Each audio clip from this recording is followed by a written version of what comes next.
একটা laryngeal mirror আর একটা post nasal space mirror. নাম লিখে রাখো, এই দুটা কমন ইনস্ট্রুমেন্ট। একটা দিলে দুটার মধ্যেই হয়। ধরো এই যে ল্যারিঞ্জিয়াল মিররটা, ল্যারিঞ্জিয়াল মিরর, প্রথমে দেখো ল্যারিঞ্জিয়াল মিরর, ল্যারিঞ্জিয়াল মিরর। তারপরের কোশ্চেনটা হলো, প্রথমে হলো আইডেন্টিফাই দ্য ইনস্ট্রুমেন্ট। পরের কোশ্চেন হলো in which procedure this instrument is used. In which procedure, কি বললাম, ডিরেক্ট কি বললাম?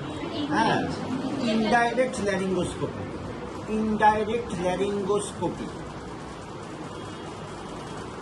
তারপরের question, what are the defogging agents used.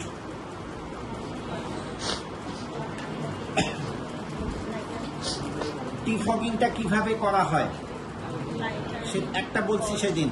এই যে আমার কি ছিল, এটা গ্যাস লাইটার, গ্যাস লাইটার। তাহলে একটা হলো গ্যাস লাইটার, 2 নম্বর হলো hot water, hot water.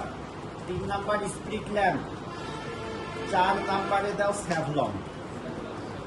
Savlon, কোনোখানে কিছু নেই, একটু স্যাভলন নিয়ে লাগাই দিলেই ডিফগিং হয়ে যায়। ডিফগিং কি বলছিলাম, এখানে করলে যে গ্যাসটা জমে এটাই ফগ, এটার জন্য না জমে ভালো করে আমি এক্সামিন করতে পারি, সেই জন্য আমি ডিফগিং এজেন্টটা ইউজ করবো, ডিফগিং এজেন্ট। আচ্ছা, এখন এই ইনস্ট্রুমেন্টটাতে কমন যে কোশ্চেনটা হয় এইটার ক্ষেত্রে, what are the normal structures can be seen by using this instrument. Normal structures, এটা আসবে যদি এই ইয়েটা দেয়। তাহলে এটা কি কি হবে? তাহলে সামন থেকে যদি যাই, আমি অ্যান্সার 2/3 এমনি দেখছি। তাহলে হলো base of the tongue, vallecula. Base of the টাঙের নিচের অংশটাকে বলা হয় ভ্যালিকুলা। 3 নাম্বার অ্যান্টেরিয়র ইউভুলা, তো আমি ঠেলে ধরে আছি, ইউভুলা দেখুন। এপিগ্লোটিস কি বলতে চাচ্ছ? এপিগ্লোটিস বলতে চাচ্ছ?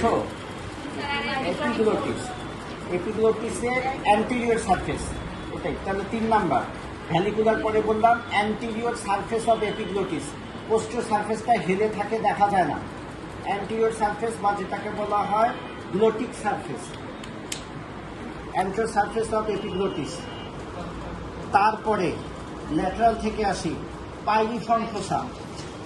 পাইরিফর্ম ফোসা কি ল্যারিংসের পার্ট না ফ্যারিংসের পার্ট?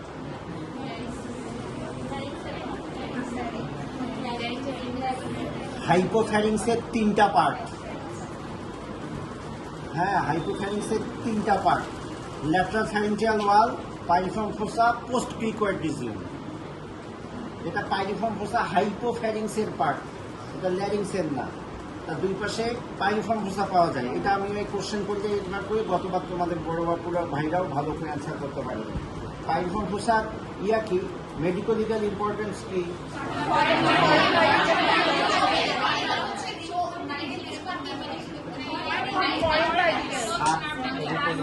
সার্জিক্যাল ইম্পর্টেন্স হলো foreign body, infection of foreign body, আর হলো common site for cancer, common site for cancer.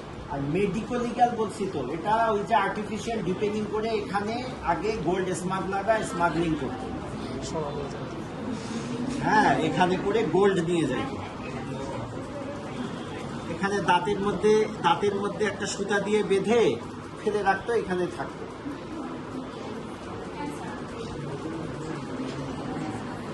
আচ্ছা, ওটা লাগবে না, ওটা লাগবে না, ওটা পাইরিফর্ম ফোসা থেকে আসলো। আচ্ছা, পাইরিফর্ম ফোসা বললাম তাই তো।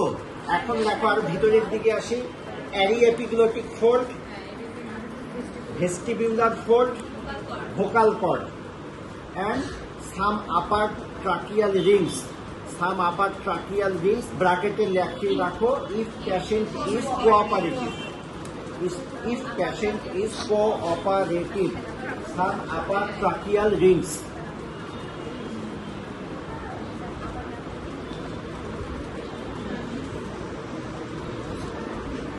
এখন যদি বলে যে এই রিলেটেড কিছু প্যাথোলজির নাম বলো যেটা এটা দিয়ে আমি আইডেন্টিফাই করতে পারি, name some diseases or pathologies that can be identified by using this instrument.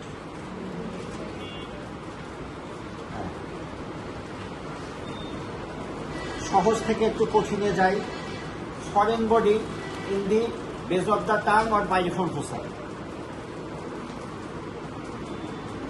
any growth in these regions, any growth in base of the tongue, area, epiglottic fold, vestibular fold, vocal cord, any growth, সেটা benign হতে পারে, malignant হতে পারে। তাহলে দুটা হলো।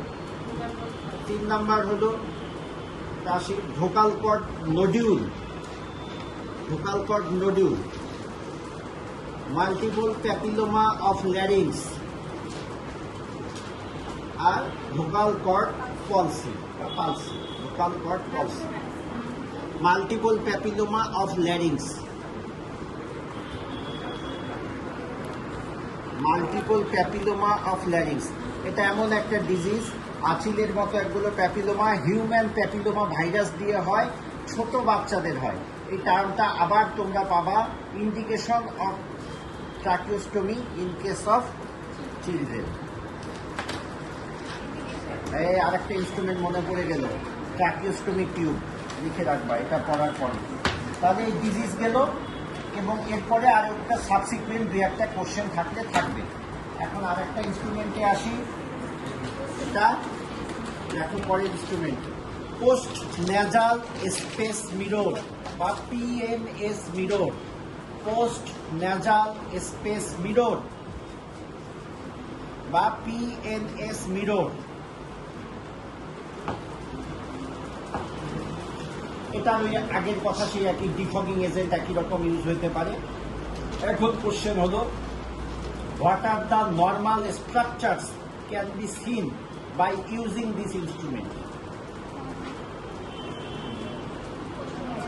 একটা হলো ওই কোয়ানা, কোয়ানাটার আরেকটা অনেকেই জানো না, এর সাথে মনে রাখি, posterior nasal aperture is called choana. তাহলে অ্যান্টেরিয়র ন্যাজাল অ্যাপারচারের নাম কি? ন্যারিস, ন্যারিস, NARES, ন্যারিস। Anterior nasal aperture is called naris, posterior nasal aperture is called coana. এই কোয়ানা থেকেই নাম আসছে অ্যান্ট্রোকোয়ানাল পলিপ। অ্যান্ট্রোকোয়ানাল পলিপ যখন জিজ্ঞাসা করি আমি জিজ্ঞাসা করি এই নামের সানে নজুল বলো, তাহলে স্যার এটা যেহেতু ম্যাক্সিলারি অ্যান্ট্রাম থেকে ওঠে এবং কোয়ানার দিকে যায়, এই জন্য এটার নাম হচ্ছে অ্যান্ট্রোকোয়ানাল পলিপ। অ্যান্ট্রোকোয়ানাল নামেই যার পরিচয়। তাহলে আমি বললাম যে কি দেখা যায়, কোয়ানা দেখা যায়।